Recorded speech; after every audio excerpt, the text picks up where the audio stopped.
Okay, folks, the holiday seasons are now upon us. If you've ever wanted to have old-time radio, then you better make a beeline to the oldtimeradiodvd.com website. Place your order today. You get extra bonus 127 cereals. These cereals sell for $4.99 on eBay and even higher on Amazon. So that's over $600 just for the cereals alone that you get, plus all the old-time radio shows and bonuses that were included there with the original. So don't be wasting time. Go to oldtimeradiodvd.com today, place your order, and get this wonderful collection for you, your grandparents, your mom and dad, whoever. It's well worth the $85. That's right, it's ridiculous. Go to oldtimeradiodvd.com today and place your order. You'll be glad you did.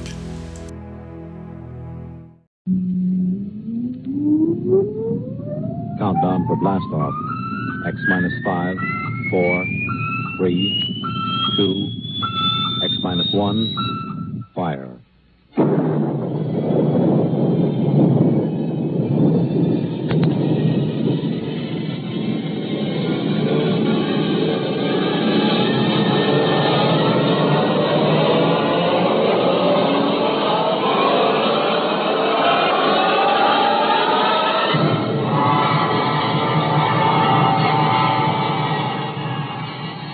From the far horizons of the unknown come tales of new dimensions in time and space. These are stories of the future, adventures in which you'll live in a million, could be years, on 1,000 maybe worlds. The National Broadcasting Company presents X minus 1.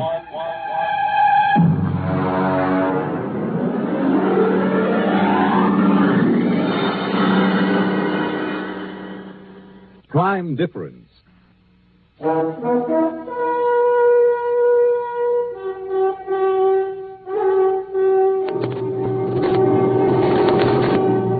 Now, X minus 1 and Prime Difference.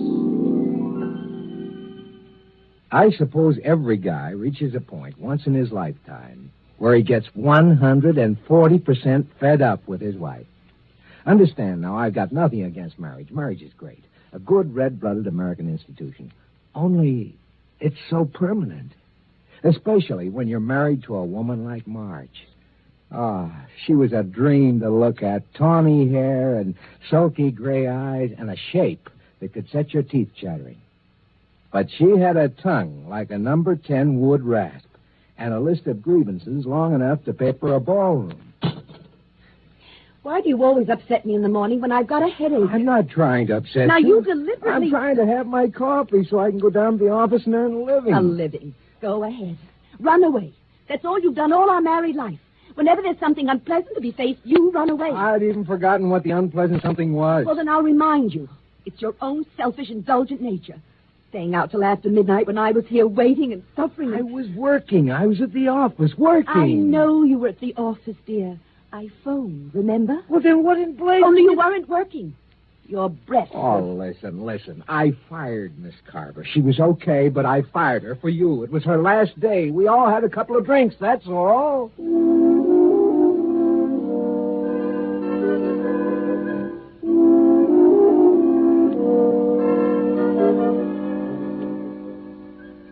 Maybe we just weren't meant for each other. I don't know. If we'd been living back in the blissful 50s, I might have divorced her. But this was 1974. And what with the Family Togetherness Act of 68 and the Agreed Spouse Compensation Act of 69, I'd have been an outcast and a pauper for the rest of my life. So you can't really blame me, can you, for looking for another way out, I mean? Oh, come. Oh, hi, Harry boy. Say, George, I just left your new secretary out in the waiting room. Oh, is she here already? Ooh, boy. I tell you, if I had a secretary like that, the first thing I do is go out and get myself an Ego Prime. A what? An Ego Prime, a duplicate of myself to send home to the wife evenings. You know, that's strictly against the law, Harry. So speeding, but everybody does it. Well, anyway, I wouldn't think of it. It's indecent. Oh, just joking, Georgie boy, just joking. Still, it's fun to think about, huh? Freedom from wife. Absolutely safe and harmless. Not even too expensive if you had the right contacts. Well, come in.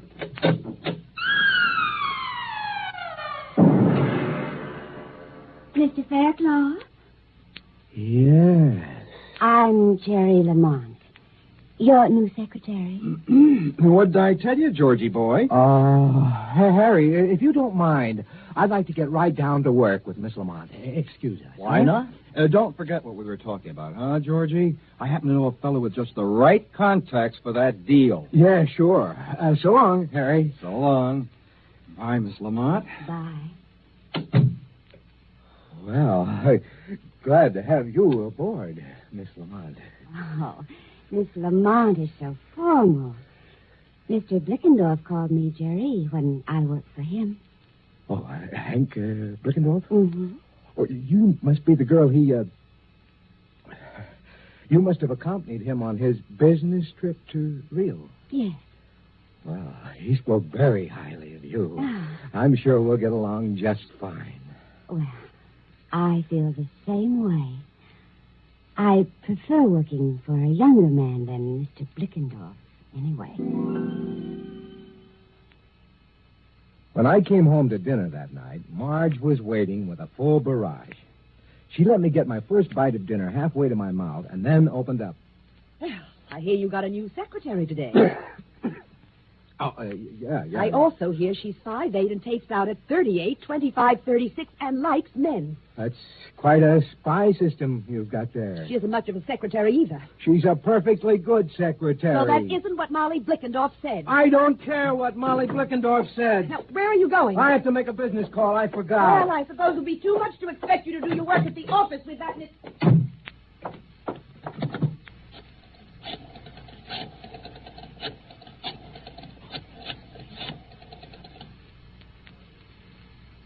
Harry?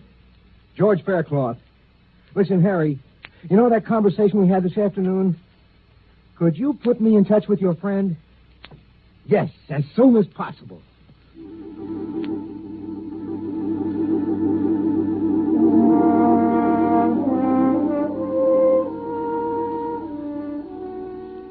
The following evening, I found myself at the door of a dingy office in an ancient warehouse up near 14th Street.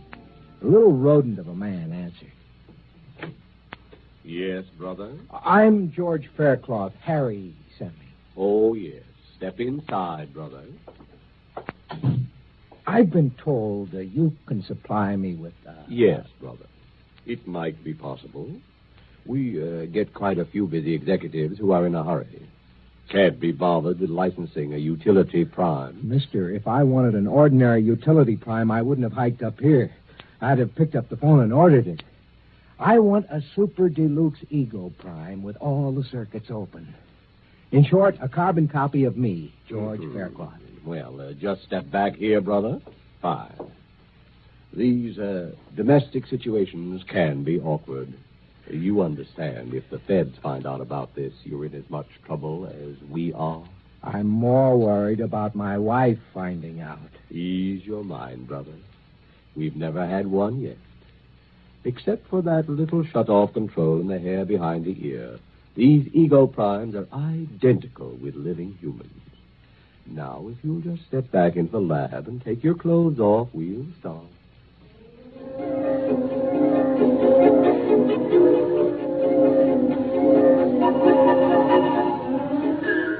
I spent a busy 2 hours under the NP microprobes.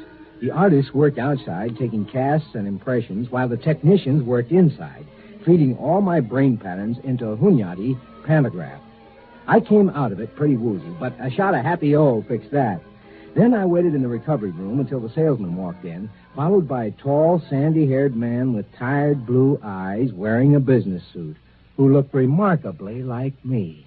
Mr. Faircloth? Yes? Meet Mr. Faircloth, Prime. So, this is me. Shake, George. Why, he even talks like me. I ought to. I've got a dozen Hunyadi tubes in my cranial vault with your speech patterns on them. I'll be doggone. Nice job, eh? Well, it's fantastic. Now, the shut-off mechanism is behind his right ear.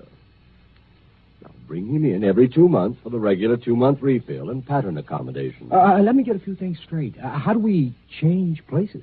George Prime has remote recall. You just signal him with this transmitter, and he'll come to you wherever you are. Oh, good. Suppose I call you GP for George Prime. Okay with me, George. Right. Now, there's the matter of the check. Oh, yes, right here. Yeah, all made out. Good. Thank you. And good luck. Okay. Well, let's go, GP. I'd like you to meet the little woman.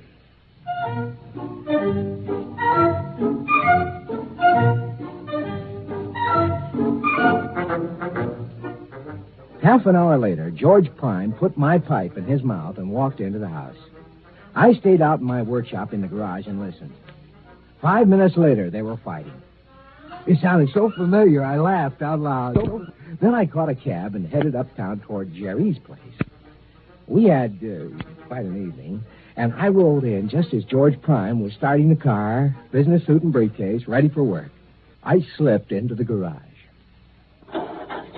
Hey, hold it. Oh, you're back. How'd it go, huh? Whew. Boy, you didn't tell me you were married to a female Bengal tiger. Well, she didn't suspect it, she? Oh, of course not. Well, what'd you do? Well, fought till about 1 a.m., then went to our respective corners and sulked. You think you can handle it? Listen, she's really a sweet girl underneath. Now, I'll be so attentive and sweet, she'll soften up. You wait and see. Well, don't overdo it. She is my wife, you know. Naturally. Now, you're sure you understand the recall signal? Perfectly. When you buzz the recall, I wait for the first logical opportunity to join you, and then you take over. Right. Now, climb into the trunk here, and I'll shut you off and lock you in. Righto. Well, I'll see you tonight, old man. I'll see you tonight, George.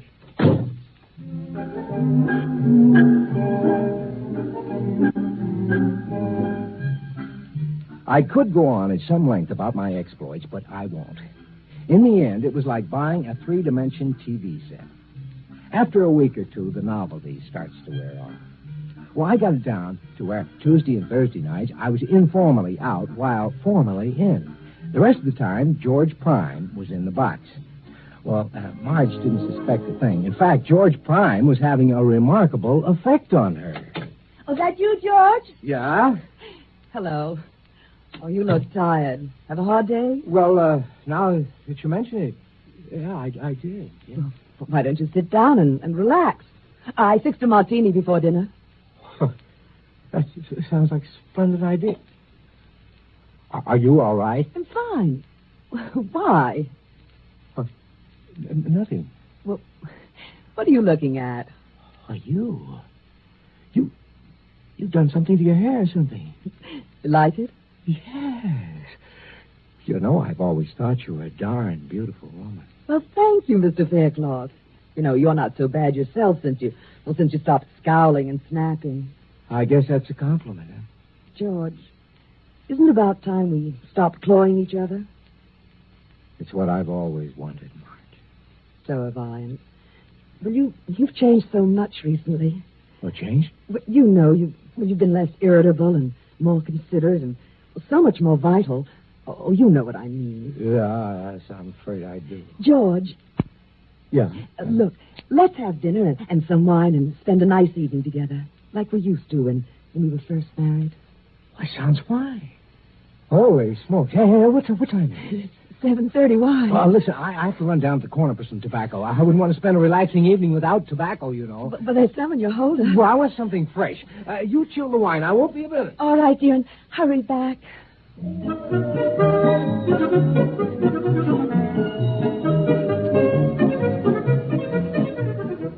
I'd forgotten all about my date with Jerry. Actually, I didn't want to keep it. The idea of spending a quiet evening with Marge was really appealing for a change. But I had to run over and explain to Jerry, so I sent George Prime in to keep Marge company till I got back, which was about midnight. As I walked down the path, I looked in the window. George Prime was there, and he was kissing my wife the way I hadn't kissed her in years, and she wasn't exactly fighting him off either. I almost wore off my thumb on that recall button before he came out to the garage.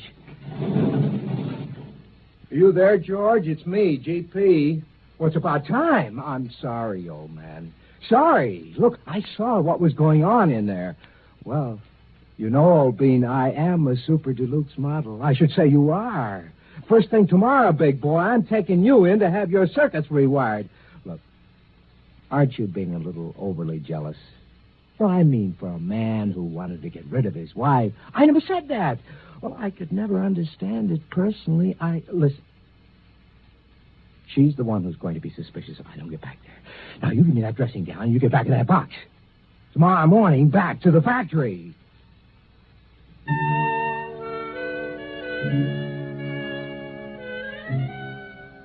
Marge was waiting for me, and one of those flimsy things that I'd given her when we were first married.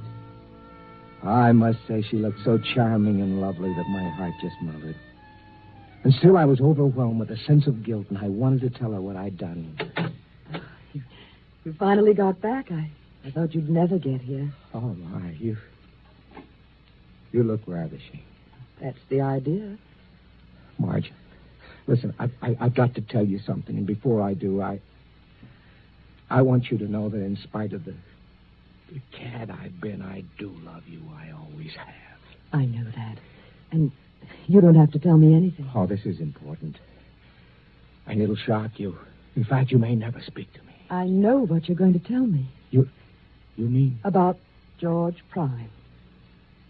Great Scott, you knew. Well, of course, George. Now, you don't think I could be fooled by something out of the lab, do you?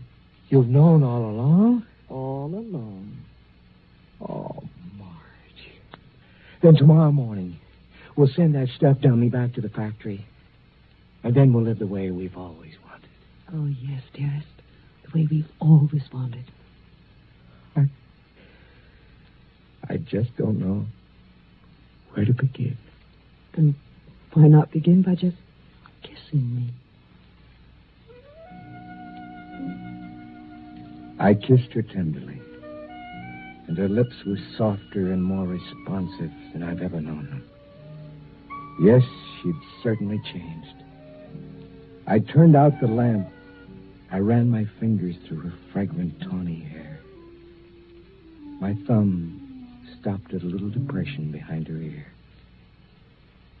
And then suddenly, I knew what had happened.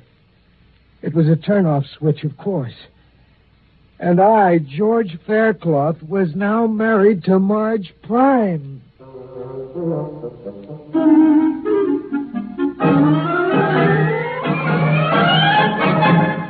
X-1 has brought you Prime Difference, written by Alan E. Norse and adapted for radio by George Lefferts. Featured in our cast were Lawson Zerbe as George and George Prime, Anne Loring as Marge, Evelyn Jester as Jerry, Merrill Joels as the salesman, and John Thomas as Harry. This is Fred Collins.